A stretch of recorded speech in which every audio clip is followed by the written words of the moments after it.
দেশের মানুষ ঐক্যবদ্ধ থাকলে ভারতের মতো বড় শক্তিও বাংলাদেশের কোনো ক্ষতি করতে পারবে না বলে মন্তব্য দেন বরকতুল্লাহ বুলু।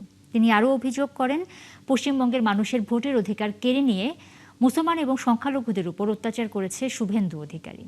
বাংলাদেশ সহ পার্শ্ববর্তী দেশগুলোর মধ্যে ঐক্য নষ্ট করতে ভারতে পরিকল্পিতভাবে সংখ্যালঘু নির্যাতন চালানো হচ্ছে বলে অভিযোগ করেন খ্রিস্টান অ্যাসোসিয়েশনের নেতারা।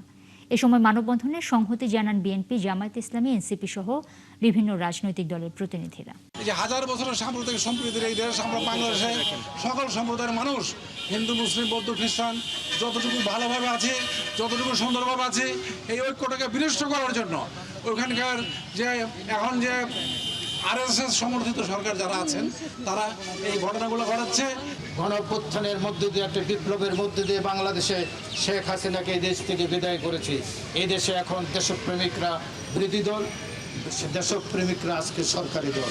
অতএব আজকে বাংলাদেশের মানুষের যে ঐক্য, এই ঐক্যের ভিত্তিতে ভারত যত বড় আপনি সামরিক শক্তি হতো বলিয়ান হন না কেন, বাংলাদেশের আমরা ৭১-এও আমরা দেখেছি পাকিস্তান তখন এশিয়ার শ্রেষ্ঠ সেনাবাহিনী ভারত পাকিস্তানের ছিল, তাদেরকেও আমরা পরাজিত করেছি। অতএব আমাদের এই দেশকে আমরা রক্ষা করার জন্য আমাদের ১৮ কোটি মানুষ আজকে ঐক্যবদ্ধ।